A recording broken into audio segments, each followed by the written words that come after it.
Pak, kemana? Bapakku baru datang jam 11 gini. Pak Jokowi akhirnya menunjukkan bahwa kamu kalau liput aku akan kasih kamu sirkus politik yang bagus. Di hari pertama dia dilantik jadi gubernur atau bertugas menjadi gubernur. 11 kurang jam 11-an lah. Pak Jokowi baru datang. Wah, kita udah siap kan? Berondong pertanyaan doorstop. Pak, kemana? Bapakku baru datang jam 11 gini. Tahu nggak? Pak Jokowi cerita. Iya, saya sebelum kesini saya belusukan dulu. Hah? Belusukan? Belusukan tuh gimana, Pak?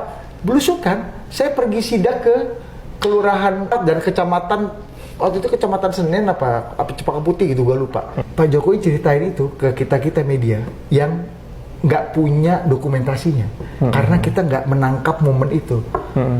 Tahu nggak, Pak Jokowi akhirnya menunjukkan bahwa kamu kalau liput aku akan kasih kamu sirkus politik yang bagus. Karena dia tahu kesukaan orang terhadap reality show yang lagi booming pada waktu itu, sehingga sebagai seorang politisi dia mengikuti selera pasar dengan, kita bisa bilang istilah sekarangnya, sirkus politiknya Pak Jokowi yang akhirnya memikat orang dan membuat elektabilitasnya, surveinya waktu itu lebih tinggi dari ketua umumnya Ibu Megawati Soekarno Putri yang akhirnya mungkin memaksa Ibu Mega memberikan boarding pass tiket pencapresan dari PD Perjuangan untuk Joko Widodo. Presiden Jokowi diakui atau tidak adalah seorang politikus dan negarawan yang ulung. Dalam memimpin anak buahnya serta melawan lawan politiknya, selalu menerapkan falsafah Jawa. Nguruk tanpa bolo, digdoyo tanpa aji, dan menang tanpa ngasoraki. Inilah kelebihan beliau, seorang kasatria Jawa yang selalu berpenampilan tenang namun menghayutkan.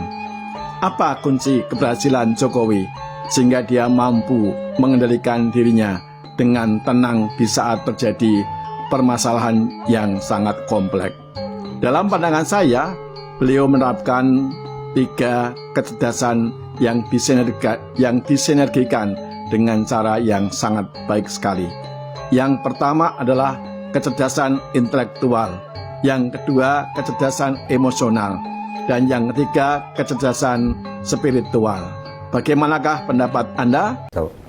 Dalam satu pertemuan tuh jaksa se-Indonesia, ada polisi, ada bupati. Jangan sekali-kali korupsi. Saya sudah tahu siapa yang korupsi, bagaimana cara dia korupsi. Saya gigit sendiri sekarang. Takut jaksa-jaksa itu. Takut, sehingga menyusul pidato itu saya usul ke Pak Jokowi, Pak Presiden. Itu di kejaksaan ada TP4D, Tim Pendampingan Perencanaan Pembangunan Daerah.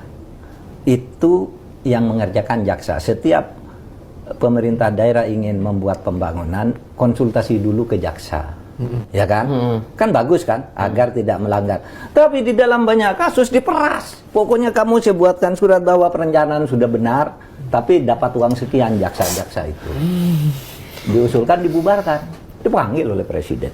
Panggil, kumpulkan uang jaksa. Ada saya, ada apa. TP4D dibubarkan. Habis langsung dibubarkan saat itu juga. Keluar dari ruang itu, Jaksa Agung bilang, ini Pak Presiden sudah merintahkan dibubarkan. Bubarkan. Takut jaksa itu. Polisi apalagi. Kalau Pak Jokowi membangun infrastruktur itu bukan karena beliau hobi. Bukan karena itu adalah kelihatannya keren.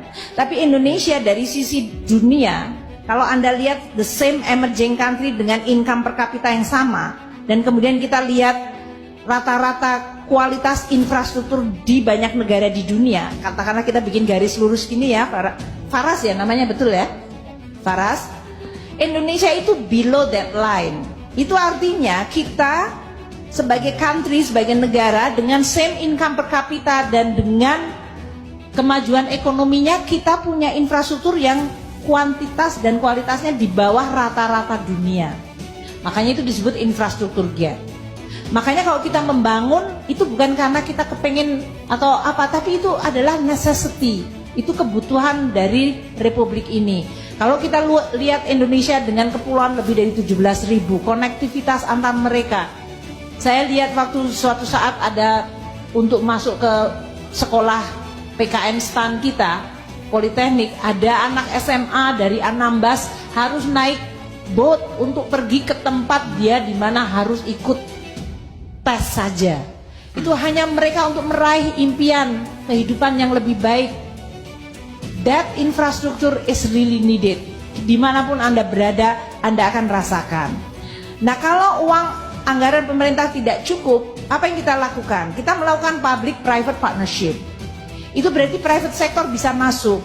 Terus Anda mulai bertanya, emangnya private sectornya bisa dipercaya? Ya harus cari yang bisa dipercaya.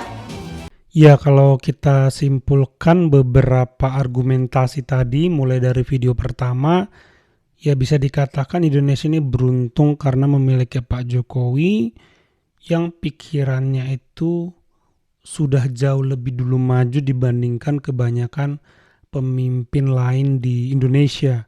Itu kenapa pernah ada statement juga dari netizen, Pak Jokowi itu terlalu hebat ya untuk diterima pikiran-pikirannya itu pada zaman ini. Tapi sekarang kan sudah mulai dirasakan juga ya manfaat daripada infrastruktur itu. Dulu ditolak ya, ditolak sana sini, tapi sekarang mulai dirasakan, mulai disadari, oh ternyata bermanfaat ya. Inilah pentingnya memiliki pemimpin yang visioner. Visioner itu pemikirannya melampaui zaman, melampaui kebanyakan orang rata-rata yang dipimpinnya. Ya kalau tidak visioner sulit jadi pemimpin yang memajukan sebuah negara, teman-teman ya. Dan itu kita temukan dalam diri Pak Jokowi, sangat visioner. Enaknya di Jokowi nggak kelihatan tegas tapi ganas gitu. Ketegasan tuh dijawab dengan resapel, ganti. Dan dia nggak pernah meledak itu, nggak pernah ngomong banyak. Kan banyak korbannya dulu, Sudirman Said ya kan, yang berbeda, Riza Ramli, pokoknya asal beda, nggak perlu dia menggertak itu. Lama ya. Udah langsung hari Rabu pun Hilang. Kalau ini kan KKP ini aja nih sekarang berbeda dengan Prabowo. Ini kalau era Jokowi ini udah berhenti nih. Karena beredar perintahnya Prabowo cabut, KKP-nya bilang tunggu dulu, ya kan? Ini makanya orang melihat tampangnya brandnya ini demokratis, tapi hasilnya eksekusinya otoritarian gitu. Nggak ada diskusi, nggak ada perdebatan, nggak ada orang yang di era Pak Jokowi ada nggak terasa menteri yang beda pendapat? Hampir nggak ada kan? Hati-hati, menterinya yang hati-hati. Ya itu teman-teman, kita sudah saksikan beberapa catatan yang menjadikan Pak Jokowi ini dianggap sakti. Ya sebenarnya tidak sakti, semua rasional ya teman-teman. Terutama tadi rangkuman dari netizen, kecerdasan emosional, spiritual, dan intelektual semua secara harmonis dihidupi oleh Pak Jokowi dalam memimpin, sehingga ya dia tidak blunder, tidak ngomong kasar, tetapi langkah-langkahnya benar-benar matang, taktis ya, dan tegas, tidak perlu marah-marah. Jadi itu bisa kita petik dari diri Pak Jokowi ya sebagai pemimpin yang luar biasa memimpin Indonesia ya teman-teman ya. Ya kalau menurut teman-teman bagaimana, coba tambahkan di kolom komentar. Itu saja video kali ini. Terima kasih yang sudah menyimak sampai selesai. Sampai jumpa di video saya selanjutnya.